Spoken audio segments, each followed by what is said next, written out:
Welcome back, guys. This is Andy, the Hammer Eternal. In the daily event on the 29th of October, we're moving into round 2 on our mission to bring you every single game from this particular classic event. So, next up, we've got Arnaria versus Sarbasha. This is Green White Hate versus Shop. So, let's see how it goes down.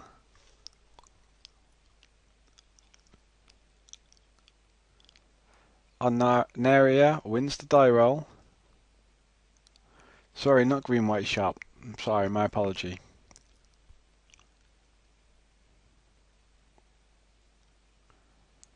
There's the Thorn of Amethyst.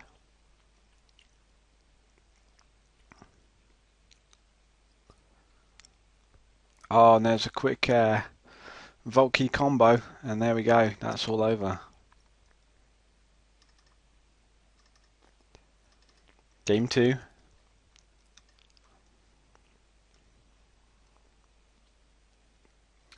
Shops leads with Sol Ring into Thorn of Amethyst, which is going to be hit by a Force of Will, pitching Thirst for Knowledge, followed up by Revoker naming Vault Key. The Snapcaster pilot puts down the Tellurian Academy and the Senses Divine in top and starts digging. Shops wastelands the Academy, gets down a Slash Panther. These two creatures common to this Cat Stacks Fever type build of Workshop prevent a very fast clock, especially against the blue players, which typically don't have much in terms of way of creature defense. Another wasteland on the Underground Sea, and that's game. So game 3 is required. It looks like the Snapcaster Mage player, Aranaria, I'm not sure how you pronounce that. I'm sorry if I'm getting it wrong.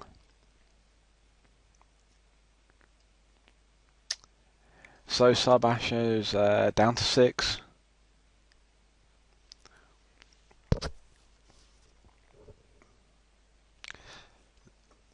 City of Brass is met by Ancient Tomb into Sol Ring, but the Sol Ring is hit by a Nature's Claim. And now we have a Library of Alexandria here. The Sphere of Resistance is coming onto the stack, but a Brainstorm helps to find a Force of Will. Sarbasha's got the Ghost Quarter there, ready to take out the library, I guess. But opts to keep the mana on board to get down a Slash Panther. Snapcaster Mage comes down for the Nature's Claim, and the Nature's Claim takes out the Slash Panther. So the Nature's Claim doing double the damage there, thanks to Snapcaster Mage.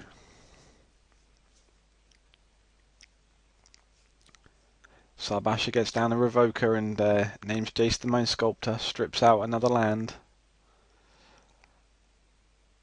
But the Snapcaster Mage pilot's got an Ancient Grudge.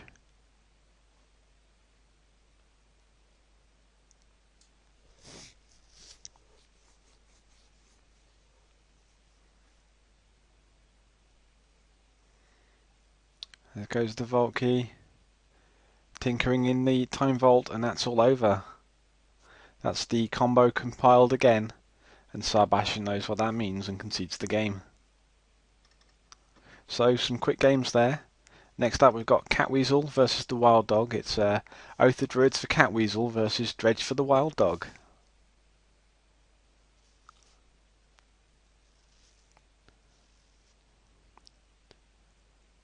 The Wild Dog mulligans to 5, Catweasel mulligans to 6. The Wild Dog's got the all-important Bazaar of Baghdad, and it's going to be very difficult for Catweasel to stop the Bazaar deck from burning through its deck and comboing out. And indeed, there's 2 Bazaars down now.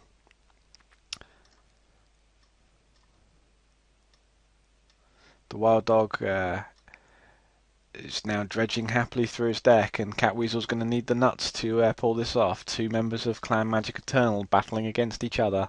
And there we go, with the graveyard filling up, Catweasel chucks in the game, and it's Cat v Dog, and the dog wins game 1.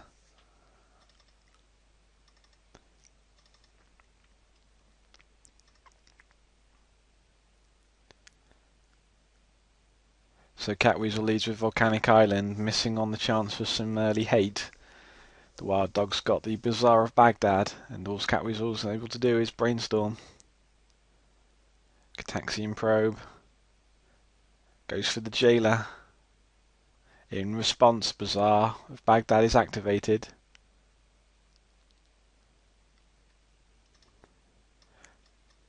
So the Jailer is actually a very difficult card for Dredge to deal with.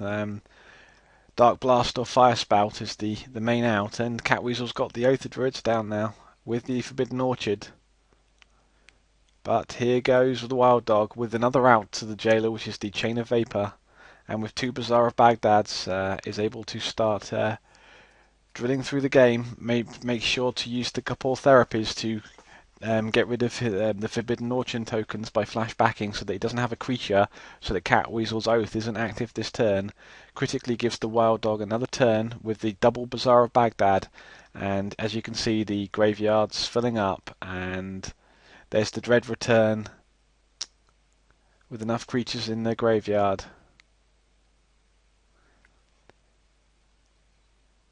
Again the therapy comes down. Catweasel Enlightened Tutors for a Mana Crypt.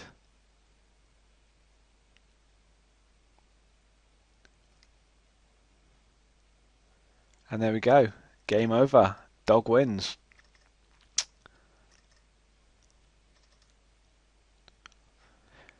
So we've got Games Banding against Doranoth.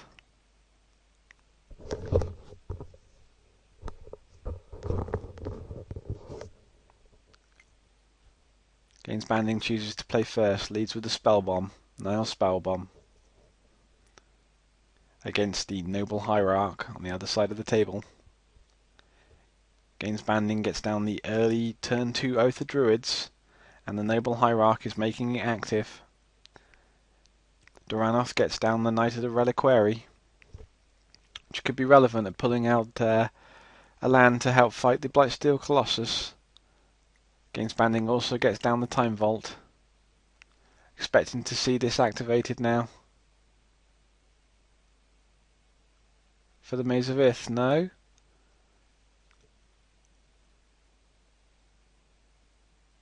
There we go, now the Knight of the Reliquary is activated. There's the Maze of Ith preventing the damage from the Blightsteel Colossus. And then there's the Path of Exile to deal with the Blightsteel. The triple exalted Dark Confidant swings into the red zone for 5 damage. Games Banding's again going to activate and probably find an Emrakul.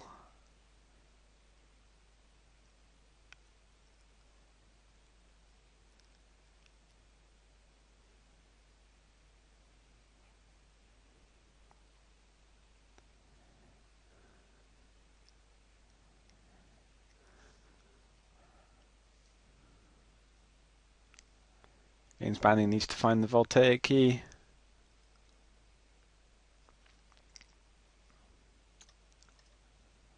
And there we go, the fish are going to swim in. Triple Exalted Dark Confidant comes into the red zone again.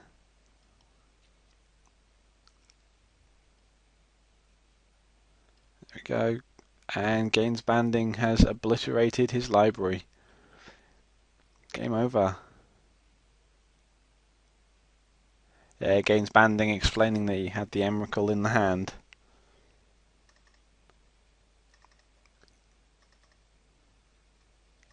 On to game 2.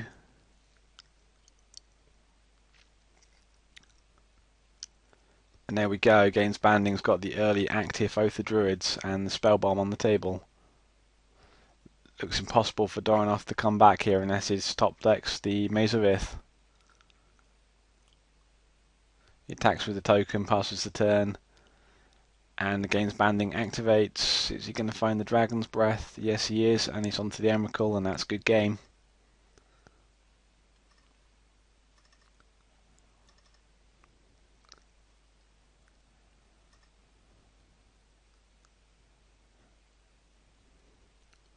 Doranoth tries to lead with a Vial, but it's hit by Mental Misstep from Games Banding. Banding lays a Misty Rainforest and says go. Another vile attempt. This time it's hit by Spell Pierce. Lotus Petal. There's the early Oath of Druids. It's going to give Doranoth a headache now. Any creature he casts is going to activate that Oath and push the game very much in favour of Gaines Banding. And Gaines Banding's frantically looking for a way to get to the Forbidden Orchard, and seems to have found it in terms of Mystical Tutor into Demonic Tutor.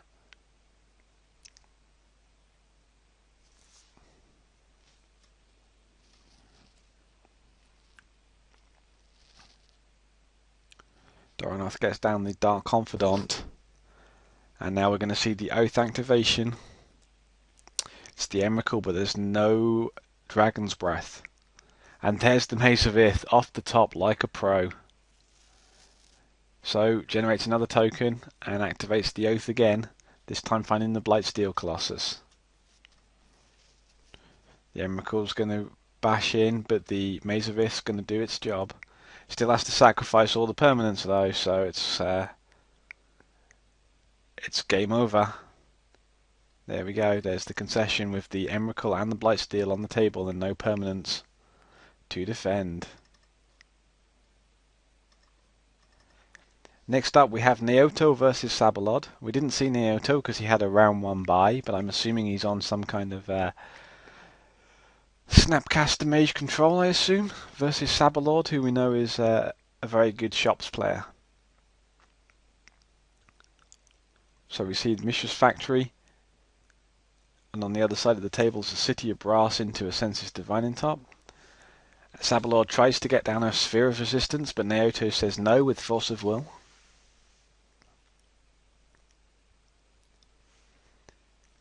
Sabalod tries to get down a Chalice of the Void for 1, but it's met by Spell Pierce from Neoto.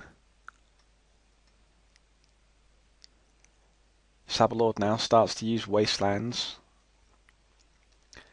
In response, Neoto draws some cards with a Thirst for Knowledge. And again Sabalod tries to resolve a Sphere of Resistance. This time it sticks. And he follows up with a Lodestone Golem, which is hit by a Nature's Claim from Neoto. Mishra's Factory is active, and there's an attempt to get down a Phyrexian Metamorph. Snapcaster Mage comes down.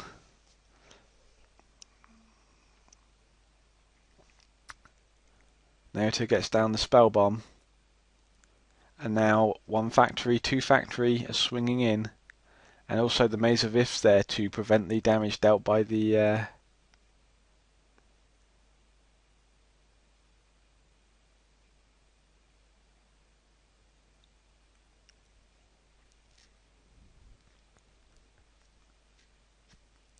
and again the factories are activated. There's the Trinisphere. Does Neoto have an out to the Trinisphere? Another Snapcaster Mage, bringing back the Nature's Claim to target his own mana creep to prevent him dying. And the 2 Snapcaster Mages attack one of the Mishra's Factories.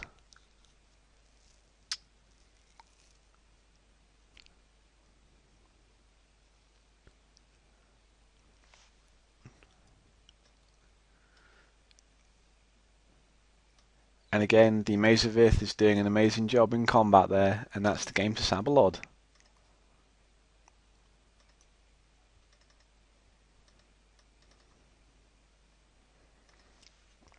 Game 2 here, Neoto versus Sabalod. Neoto leads with the busted play of turn 1 Tinker into Blightsteel Colossus. But wow, there we go, Sabalod's got the nuts. He's got the Phyrexian Metamorph off of the Mishra's Workshop. And there we go, the Blightsteel Colossus is now off the table. And Sabalod manages to get down a Chalice of the Void for 1, which is a huge play. And there we go, there's a Fact of Fiction from Neoto to give him some card advantage.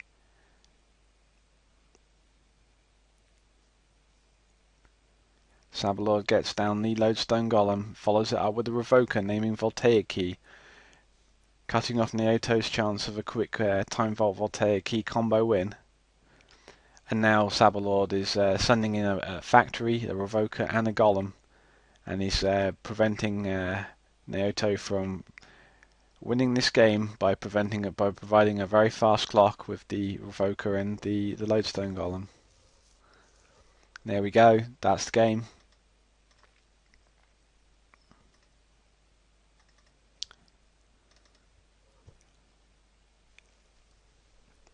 So next up we've got the Maniac on the bottom versus the Visual Arts on the top. The Visual Arts wins the die roll, elects to play first, and leads with a Thoughtseize. Strips out the path to exile, and the Strip Mine deals with the Underground Sea. Polluted Delta from Visual Arts is met by Horizon Canopy. Visual Arts sacrifices to play Vampiric Tutor, pulls out the Forbidden Orchard and gets down the Oath of Druids. The Forbidden Orchard activates the Oath of Druids, and it's a Qasali Pridemage though from the Maniac, and that Pridemage is going to blow up the Oath of Druids, which it does there. The Visual Arts is digging again with a Brainstorm and uses a Wasteland to kill a Horizon Canopy, and then tries to set up another Oath of Druids on top of his library. The Maniac is able to attack the mana base, very brutal there, leaving the Visual Arts with the inability to cast the Oath of Druids, and with the 2 Spirit tokens on the table, that's enough for Visual Arts to concede the game to the Maniac.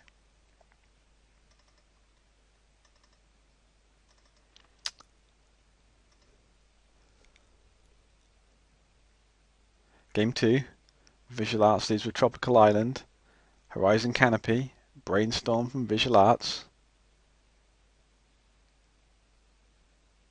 It's a quick Oath of Druids, which is met with the Worldly Tutor, presumably going for a Leonin Relic Warder or a Qasali Pridemage. It's a Relic Warder. The Relic Warder comes down and eats the Oath of Druids.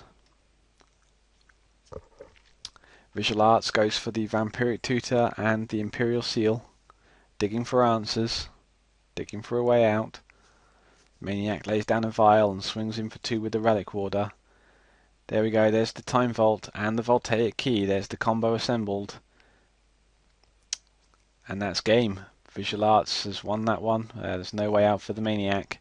Has no answer to the infinite turn combo.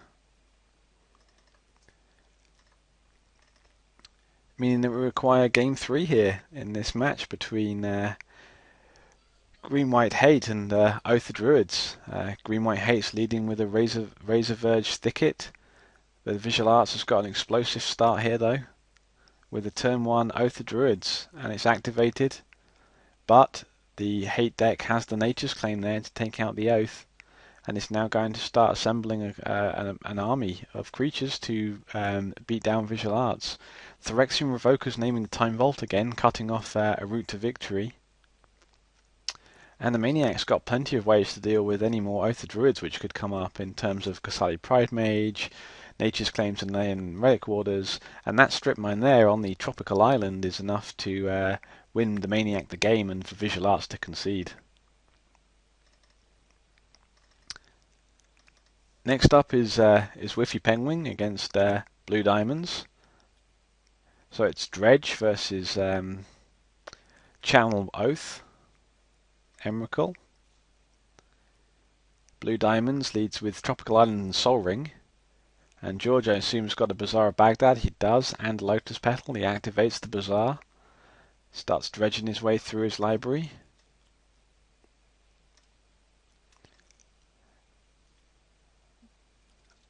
Ancient Grudge takes out the 2 Lotus Petals, trying to slow down the Dredge player. Such a tough match, round 1, game 1 against Dredge. There we go, George is dredging now.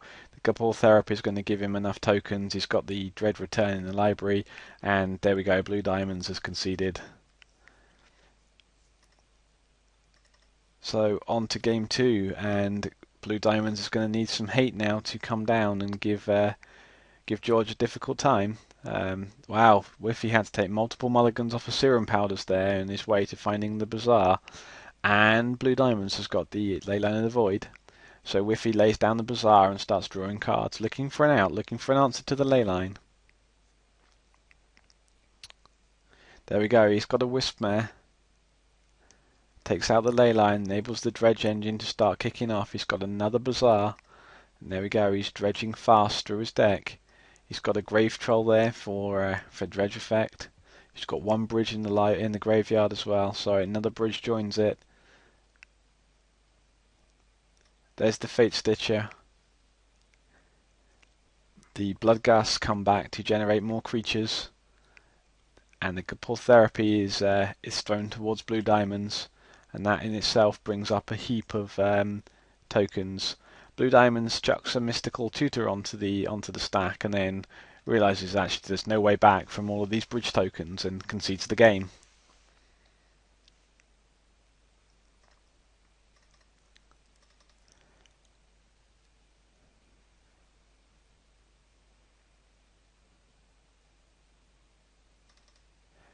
Next up is X-Scorpio versus Goat. Goat's on a Metalworker Staff build, and X-Scorpio, as we saw earlier, is on a Snapcaster Mage control deck. X-Scorpio wins the die roll. Lands the Dark Confidant. Goat has the Sphere of Resistance. X-Scorpio takes out the workshop with the Wasteland and draws a Spell Pierce off a Dark Confidant. Dark Confidant smashes into the red zone. Goat gets an Ancient Tomb down, passes the turn. X-Scorpio finds Lotus Petal. And again swings in with the Confidant, plays the Petal. Goat finds Tollerine Academy, gets down to Thorn of Amethyst. We know that Scorpio's got Mental Misstep in his hand, which is often the blank against Workshop, only really hitting the Sol Ring. There goes another Thorn from the Goat. As the Dark Confidant swings in with another Spell Pierce. Spell Pierce is currently offline thanks to 2 Thorns, and now Goat gets down the Lodestone Golem, which is more than the match from the Dark Confidant. Scorpio reveals an Energy Flux though.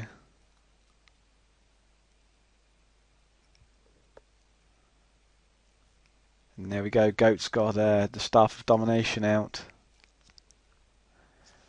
And there we go, Scorpio concedes, knowing that he's not going to be able to get through these 2 two Thorn of Amethyst, Sphere of Resistance, Lodestone Golem, and with the Staff active as well.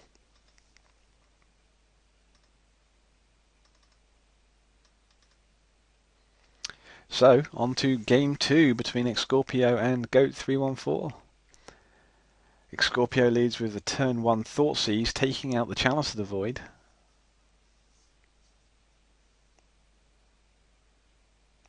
In his hand he's got a Workshop, a Sphere of Resistance, a Goblin Welder, a Workshop, a Thorn of Amethyst, and a Metalworker.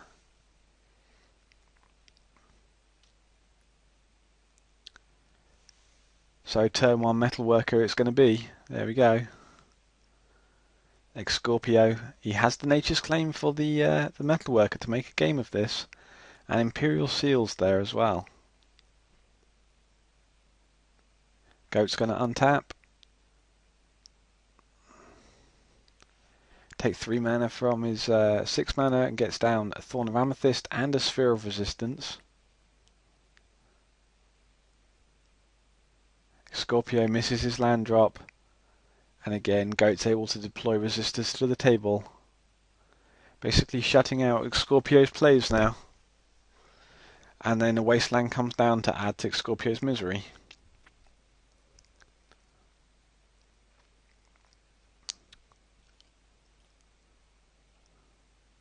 Scorpio's stuck on a Bayo.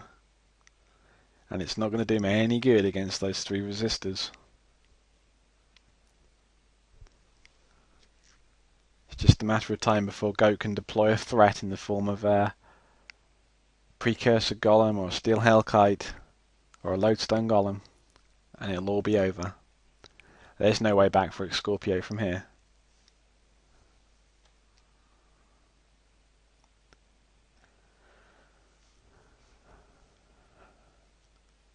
Still, Scorpio doesn't find any land.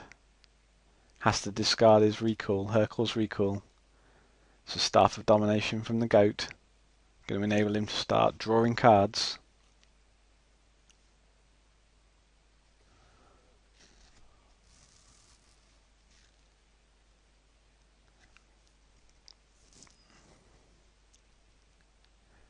There we go, he draws a card from the staff, untaps the staff.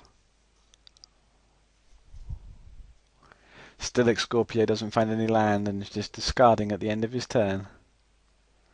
And there we go. Goat finds the Wormcoil Engine, the beta that he needed to finish the game. So there we go, guys. That's the end of round 2. See you in round 3.